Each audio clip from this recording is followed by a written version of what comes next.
Amados irmãos e irmãs do canal CPJ, chamados por Jesus, hoje vamos falar sobre Santa Rita de Cássia, a santa das causas impossíveis. Vamos aprender como Santa Rita nos ensina a viver com humildade e confiança em Nosso Senhor, principalmente nos momentos de tristeza e sofrimento. Amigos do canal, Santa Rita é um modelo nos diversos estados da vida cristã pelos quais podem passar uma mulher. Portanto, vejam com carinho este vídeo e bebam desta fonte de virtudes que é Santa Rita. Pensem, meditem nas palavras ditas neste material e encontrarão belos exemplos a imitar. As filhas e as jovens aprenderão o carinho, a docilidade, a obediência devida aos seus pais. A mulher casada verá, no proceder de Santa Rita, os deveres que tem a cumprir em relação ao marido e à educação dos filhos. A mulher viúva ou de idade avançada aprenderá a desapegar-se do mundo e se entregar de corpo e alma a Jesus Cristo, etc. Portanto, irmãos, neste material encontraremos em Santa Rita testemunhos particulares que irão nos consolar muitíssimo. Na noite de 22 de maio de 1381, nasceu no pequeno povoado de Rocca Porena, na Itália, esta singular criatura, chamada Rita, sendo o único fruto que tiveram Antônio Mantini e Amata Ferri depois de muitos pedidos a Deus pelo dom de gerar um filho. Passadas as primeiras alegrias do nascimento, os pais de Rita trataram logo de que sua filha recebesse o santo batismo, este que apaga nosso pecado original e nos constitui como filhos de Deus e herdeiros de sua glória. Na ocasião, não havia pároco em Rocca Porena e foi preciso levar a menina Cássia, onde, ao 4º dia de seu nascimento, foi batizada na igreja de Santa Maria com o nome de Rita, revelado num sonho místico que sua mãe teve. Rita nasceu no mesmo dia do seu trânsito glorioso ao céu. Sim, amados do canal, Santa Rita faleceu no dia 22 de maio, mesma data de nascimento. Seu nascimento foi precedido de sinais misteriosos, e seguido de outros prodígios que veremos a seguir. Caríssimos irmãos, a vida de Santa Rita é rica em ensinamentos e milagres. Como irei citar, ouçam com bastante atenção. No 5º dia de vida da pequena Rita, um enxame de abelhas brancas apareceu de repente em volta do berço, e, como que brincando em torno daquele rosto angelical, pareciam querer pousar sobre os lábios entreabertos da menina. As abelhas brancas não a atacavam e nem perturbavam sua paz, como que buscando somente o mel da santidade e da pureza nos lábios da pequena garota, mas também, um presságio de que sua beatificação seria no pontificado do Papa Urbano VIII, do qual o brasão possuía um desenho de abelhas. Santa Rita tinha pais verdadeiramente cristãos, os quais eram respeitados e admirados no povoado pelo seu papel de pacificadores, resolvendo desavenças e contendas entre indivíduos e famílias com a sua sabedoria. Por isso, desde a infância, Santa Rita foi iniciada na vida da fé, da caridade e do sacrifício. Logo que começou a falar, causou admiração a todos pela docilidade e extraordinária atenção com que recebia as advertências e carinhosos conselhos, que só as mães cristãs sabem incutir no coração dos filhos. A igreja era o seu lugar predileto, onde passava longas horas rezando ou meditando com tanto recolhimento que parecia uma estátua, possuindo uma especial devoção à paixão de Nosso Senhor Jesus Cristo. Santa Rita preferia a solitude, e observava feliz seus amigos e parentes brincando ao longe, sem se envolver. Rita, desde muito cedo, não gostava de vestir roupas muito elegantes e sempre deixava parte da sua alimentação para os pobres. Quando seus pais foram envelhecendo e perdendo vigor, ela cuidava deles com muito zelo e fazia as tarefas domésticas com resignação. Rita revelou ainda na juventude um desejo de entrar para a vida religiosa, e ensaiava sempre essa vocação no recolhimento de sua casa. Porém, seus pais, quando já deixando-se levar em demasia por sentimentos humanos, decidiram propor a Rita o matrimônio. Obediente aos pais, Rita casou-se com um rapaz de nome Paulo Ferdinando, um homem violento, infiel e cheio de vícios, que se envolveu com facções políticas de sua época, trazendo muito sofrimento para o lar de Rita que, ainda assim, por seu tamanho amor e confiança em Deus, não deixou de ter esperança na conversão do marido e, por isso, rezou constantemente e deu exemplo de verdadeira santidade. O silêncio, a humildade e a paciência eram a resposta de Rita aos maus tratos, às injúrias e desprezos de seu marido, ao qual sempre buscava agradar. Rita não empreendia coisa alguma sem a concordância dele, chegando ao ponto de não sair de casa, nem para os ofícios divinos, sem prévia licença do esposo. Com suas orações e seu amor edificante no exemplo de Cristo, Rita conseguiu mudá-lo, fazendo-se converter. Santa Rita também era devotíssima de Jesus sacramentado, visitava-o quantas vezes podia, e o recebia frequentemente na Sagrada Comunhão, auferindo dela grande ânimo e desejos de sofrer até o sacrifício. Irmãos, Santa Rita odiava a murmuração e fugia dela como de doença contagiosa. Após consolidar a mudança de caráter e costumes do esposo, veio o feliz nascimento sucessivo de 2 filhos, Giovanni e Paulo. Rita dava graças a Deus por aqueles benefícios, sendo seu primeiro cuidado oferecê-los ao Senhor e fazer com que fossem logo regenerados pelo batismo. A primeira palavra que ensinou aos seus filhos foi o santo nome de Jesus. Na oração encomendava a Deus a sorte futura dos filhos com palavras de piedade cristã. Ela também incutia em seus tenros corações o amor a Jesus e a Maria, o respeito e veneração devidos ao santo nome de Deus, e tantas outras coisas que somente é capaz de sentir e expressar o coração de mãe inflamado no amor divino. No avanço dos anos, Rita perdeu seus pais e experimentou, como uma filha sensível que era, uma grande dor, pois seus pais foram seus guias e mestres na virtude e nos exercícios piedosos aos quais desde cedo se entregara. Não havia enxugado ainda as lágrimas pela perda dos pais, quando lhe trouxeram a horrível notícia de que um grupo de homens, não esquecendo antigas contendas e ofensas ocultas do seu marido, Paulo, o haviam assassinado traiçoeiramente. Isto transpassou o coração da santa e o submergiu numa profunda amargura. Rita sofreu resignado o duro golpe, triste e angustiada procurava conformar-se com sua sorte aos pés de Jesus crucificado. Rita, virtuosa e santa, curvou-se humilde e adorou estes desígnios do Altíssimo, tirando deles o consolo que necessitava o seu coração angustiado. Abraçou os filhos, chorou com eles, multiplicou os sufrágios, e, aos pés do Redentor crucificado, aquela imagem viva de dor, achou consolo para si e para os filhos, alargando o coração à esperança, sobre a salvação do esposo querido, que tão só e triste a deixava neste mundo. A cruz do sofrimento foi, e sempre há de ser, para o cristão que a carrega resignado, o caminho reto para o céu. Por isso devemos aceitar a cruz como um dom da divina misericórdia. Tão enorme desgraça deixou a triste viúva imersa na mais horrorosa desolação. Sem pais, sem esposo, via-se Rita sozinha no mundo para atender à educação dos filhos e às necessidades da vida. Rita, antepondo a tudo o exemplo do crucificado, não só perdoou aos assassinos, como orou também por eles, para que o Senhor não lhes tomasse em conta o crime cometido. No entanto, para sua infelicidade, Rita observava que começava a germinar no coração dos seus filhos o desejo de vingar a morte do pai, e, como boa mãe, advertiu-lhes com severidade, ao mesmo tempo que multiplicou os cuidados para afirmar no coração de sua prole o temor a Deus, imprimindo nele sentimentos generosos para perdoar as injúrias. Aumentando suas súplicas ao Onipotente, e com todo fervor e lágrimas copiosas, pede-lhe que não a desampare naquele novo perigo que a ameaça.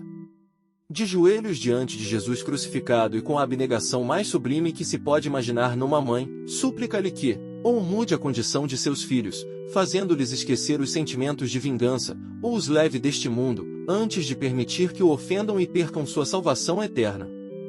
O Senhor misericordioso escutou as preces de Rita, e em menos de 1 ano morreram-lhe os 2 filhos, fato que mesmo sendo um livramento concedido, certamente lhe arrancou mais lágrimas ainda nessa coleção de perdas.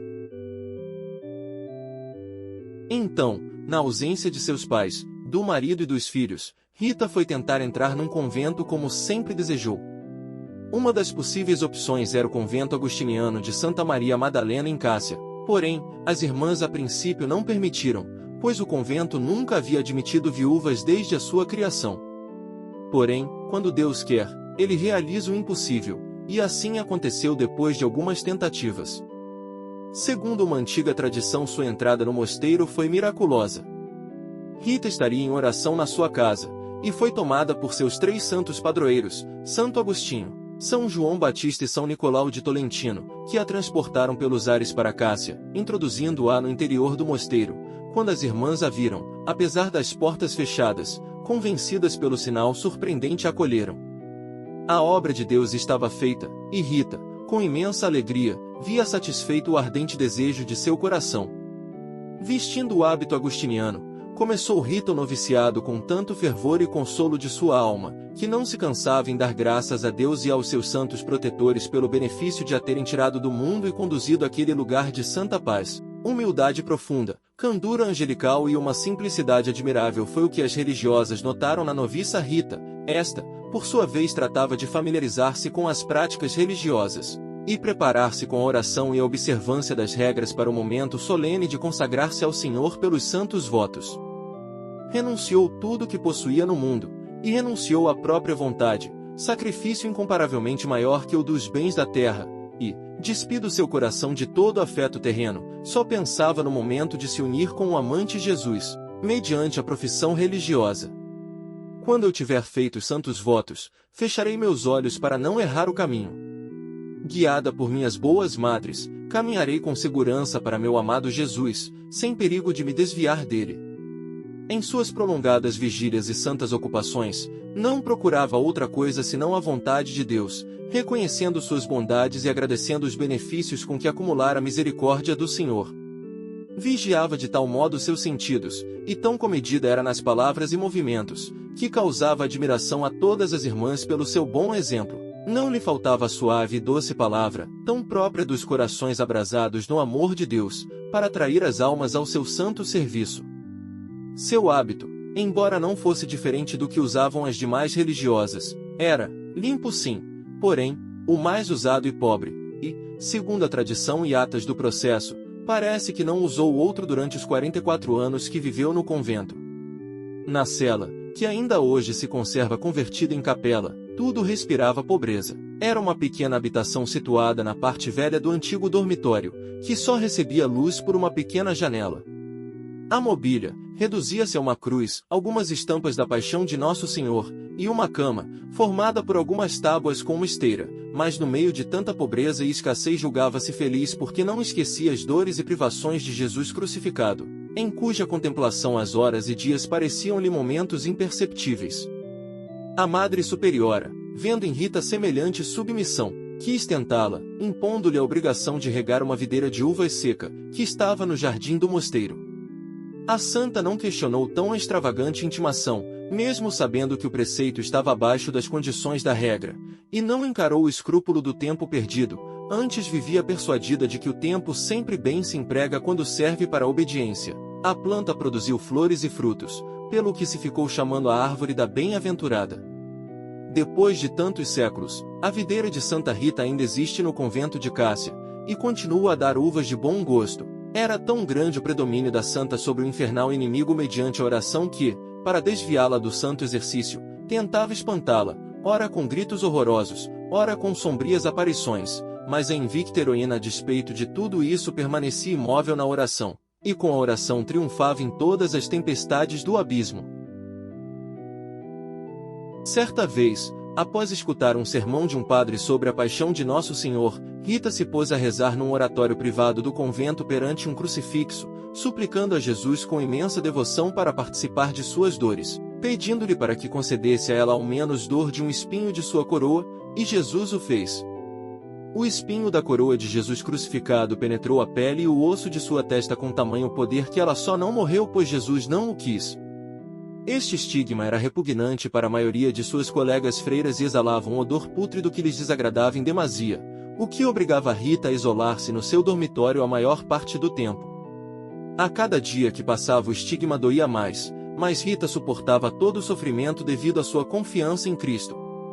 Em 1450, o Papa Nicolau V proclamou o ano como Jubileu do Senhor, e por causa disso as freiras do convento de Cássia programaram uma viagem para Roma. Santa Rita queria muito ir, mas seu estigma desencorajava as freiras a convidá-la, o que levou a rezar intensamente a Jesus para que só durante a viagem seu estigma se fechasse, a fim dela poder ganhar junto às suas irmãs as indulgências do jubileu.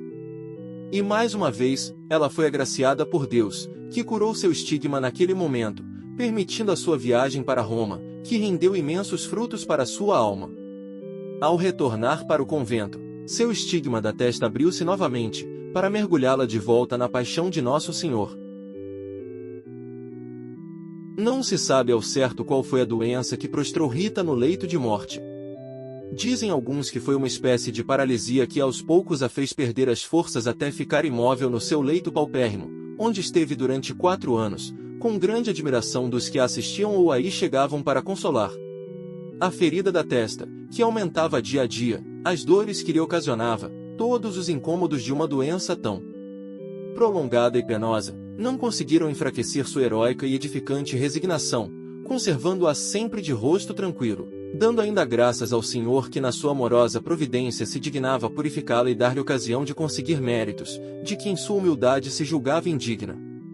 Uma das causas que mais a afligiam, durante a doença, era considerar o incômodo que causava às suas irmãs, especialmente com o mau cheiro da chaga, mas este penar em nada diminuía a glória da heróica resignação com a vontade de Deus, nem o mérito da paciência e da humildade. Outra coisa que afligia a nossa santa era não poder chegar, com a frequência que tinha por costume, à mesa eucarística para receber o seu amado Jesus. Admiravam-se todos, e particularmente as religiosas enfermeiras que a assistiam, como podia viver sob o peso de tão grandes sofrimentos, quase sem outro alimento que o pão eucarístico, mas o véu deste milagre a mesma doente se encarregou de levantá-lo. Quando suplicada um dia por suas irmãs para que se alimentasse mais, Rita respondeu: minha alma, queridas irmãs, unidas chagas do meu Jesus, nutre-se de outro alimento.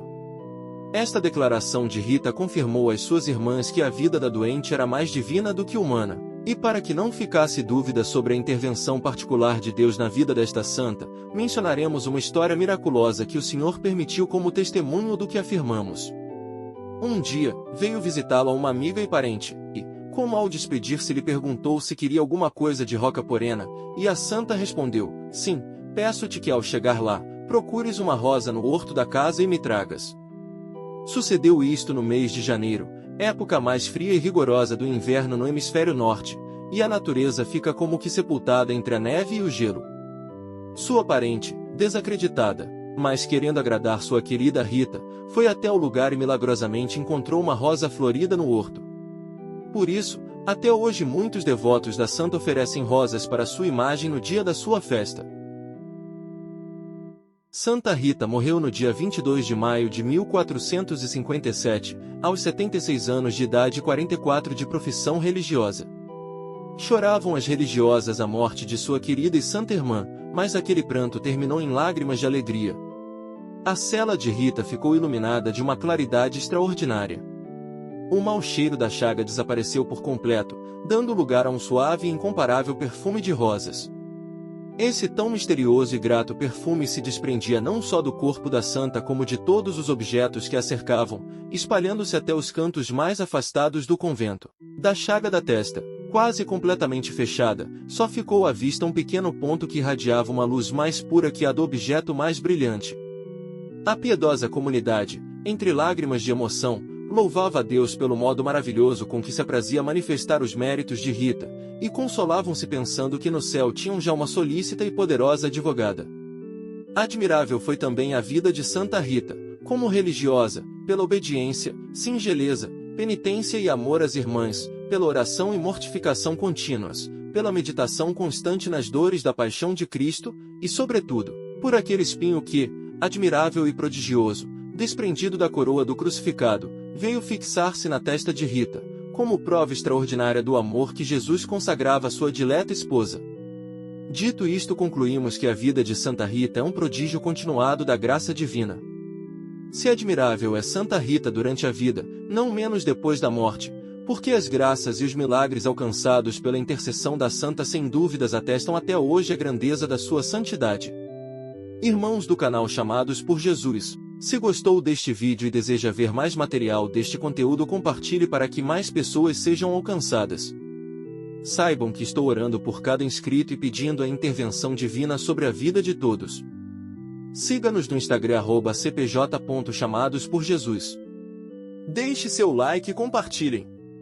Deus abençoe seu dia.